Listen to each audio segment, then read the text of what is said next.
शर्त के हिसाब से सर झुका एंडल तुम्हारा सरकार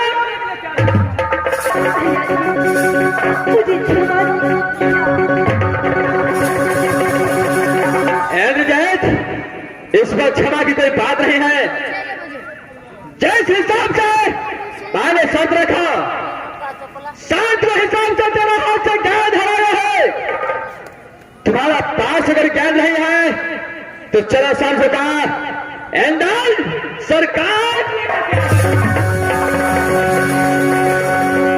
भैया जी क्या आप मेरी सर काटोगे? भैया जी क्या नहीं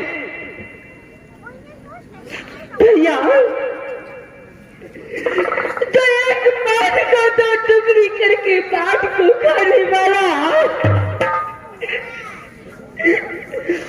आज वही भाई अपने छोटे भाई को सर काटेगा। भाई रोना धोना तुमने जाना चाहता हो। चल सर झुका एंडल सर काटने के लिए तैयार है। सब काम में विलंब नहीं होना चाहिए। मैं कुछ नहीं सुनना चाहता हूँ।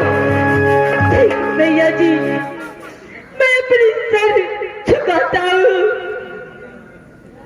आप मुझे सर काट लेना भैया। क्या रहे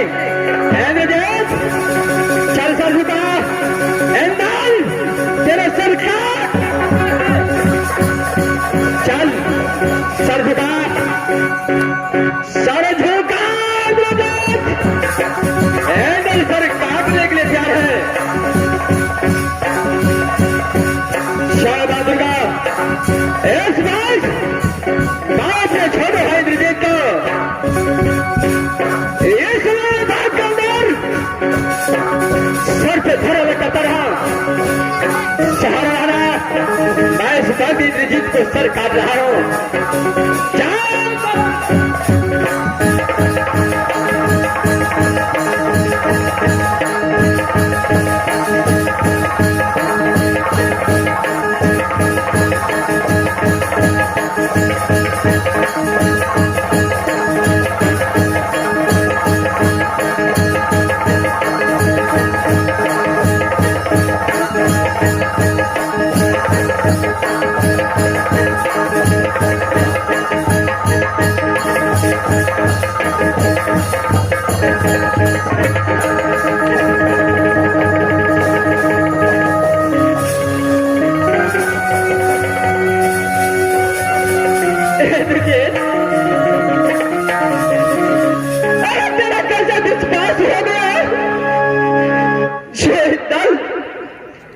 जिस भाई को हमेशा बचपन से साथ रखा है क्या उसको सर से धुरा कर सकता है? इंद्रजीत मैं तो अपने छोटे भाई इंद्रजीत को जात रहा था जो क्या मेरा भाई मेरे जांच में ठहरता कि नहीं। इंद्रजीत तुलसी बाबा ने रवायत में दर्शाए हुए हैं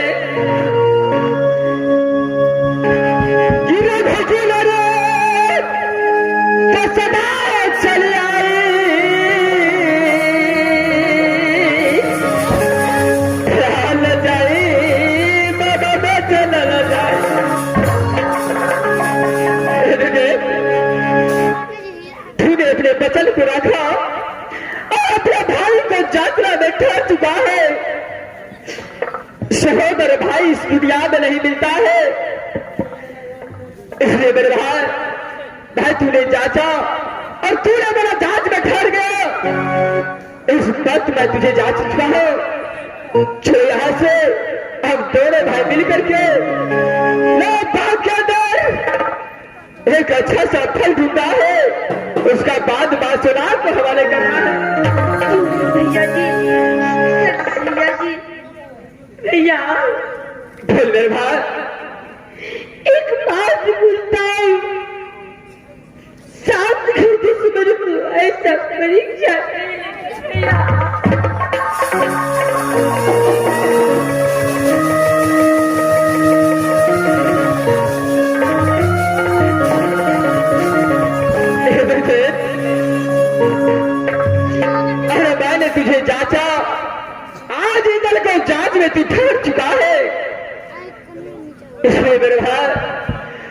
मुझसे गलती हुआ, मैं तुझे जांचा, मैं तुझसे क्षमा मांगता हूँ, मुझे क्षमा।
भैया जी इस बात रोला ढोला छोड़ो।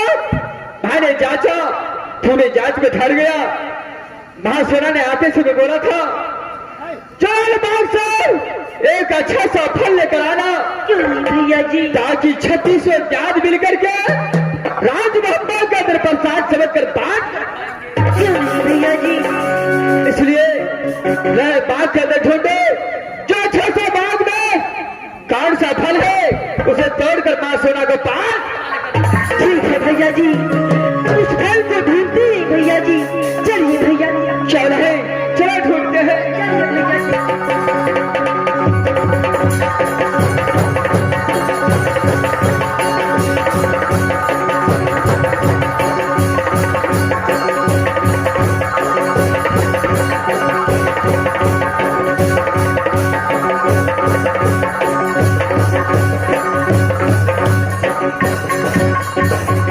भैया जी बोलो। देखिए इस सामने में एक ऐसा सुंदर फल दिखाई दे रहा है भैया। क्या फल दिखा दिया है? हाँ भैया जी, फल तो मुझे भी दिखाई दिया है, लेकिन इस बात तुम नीचे रहो, मैं चलता हो, पैर के ऊपर चढ़ता हो और फल तोड़ करके तुम्हारा पास फेंकूंगा। नहीं भैया जी, मेरा दिल चाहता है इस बाग में मैं पेड़ पर चढ़ाऊं और मैं फल तोड़ूं भैया जी। इंद्रजीत, इस वक्त बहुत छोटा है, हो सकता है अगर पैर से गिर गया तो चाचा रुदल सिंह और चाचा फूलो मुझे क्या कहेगा कि छोटा भाई को पेड़ पर चढ़ा दिया। इसलिए मेरा बातों को मानो, मैं पेड़ पर चढ़ता हूँ, फल तोड़कर तुम्हारे पास फेंकूंगा। तू अच्छी तरह से उसे लोट करके तू अपने पास रख लो, और जब मैं पेड़ से उतरूंगा तो दोनों भाई मिलकर के मां सोना के पास ठीक है भैया जी, आप पेड़ पे चढ़ गए, मैं नीचे आपको प्रतीक्षा कर रहा हूँ भैया जी। क्यों नहीं, इस समय मैं पेड़ के ऊपर चढ़ता हूँ। जाइए भैया जी। ठीक है।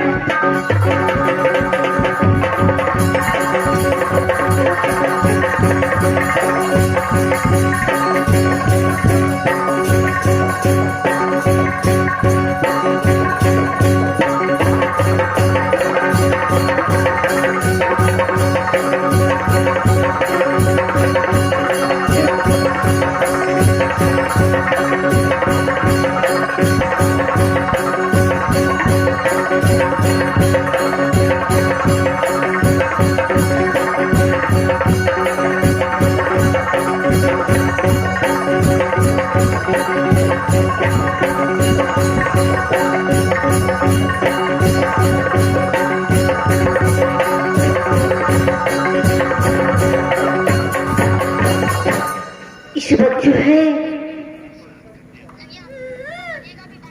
ये देखो, ये फल कितना सुंदर है, मुझे बहुत भूख भी लगा है। जब देखने में ऐसा है तो ये खाने में कैसा होगा, मुझे भूख भी लगा है, मैं इसलिए इस फल को खा लेता हूँ। ठीक है, मैं फल को खाने के लिए जा रहा हूँ।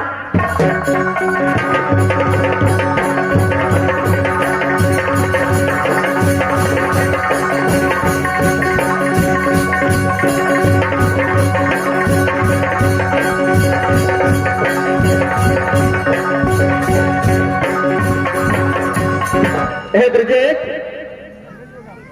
बोलिए भैया जी। चलो इस बात मैं पेड़ से उतर चुका हूँ। वो फल जो तुम्हारे पास फेंका था, चलो मेरे पास हवाले करो और फल लिहाज से मां सोना को पास। भैया जी, मुझे बहुत भूख लगा था, इसलिए मैं वो फल खा चुका हूँ भैया जी। ब्रिजेट, मुझसे मजाक मत करो और फल मेरे पास ये फल हवाले करो, क्योंकि ये फल मां सोना के पास हवाले कर रहे हैं और मां सोना 3600 जात में बांट करके। भैया जी, मैं एक बात नहीं झूठ बोल रहा हूँ, मैंने भूख लगा था, मैंने वो फल खा चुका हूँ। उसमें बात कर, वो फल सही सलामत ईदल का पास। भैया जी, मैं सही झूठ बोलता हूँ, मैं झूठ नहीं बोलता हूँ भैया जी, मैंने फल खा चुका हूँ भैया। वह फल खा चुका है भैया जी, जिस फल को पापा के अंदर 3600 जात बांट कर खाता, क्या फल तुम्हें अकेला? आखिरी बार मैं पूछता हूँ, फल कहाँ है? भैया जी, मुझे भूख बहुत लगा था भैया, मैं इसलिए फल खा चुका हूँ। क्या फल खा चुका है? हाँ भैया जी, सही बात है, ये बात सही है।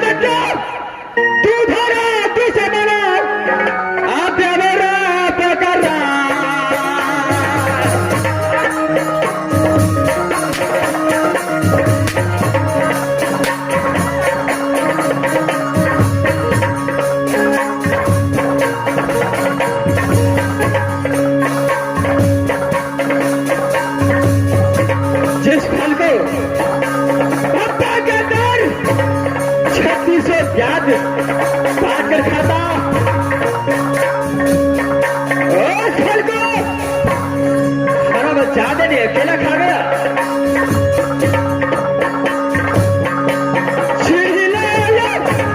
तू तो मारा ले जो ये मेरा क्या रैया।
वैसा ही हठी बचका है जैस फल को छाती दियाद मिलकर भक्ता के अंदर खाता उसको हम जाते क्या रखेंगे।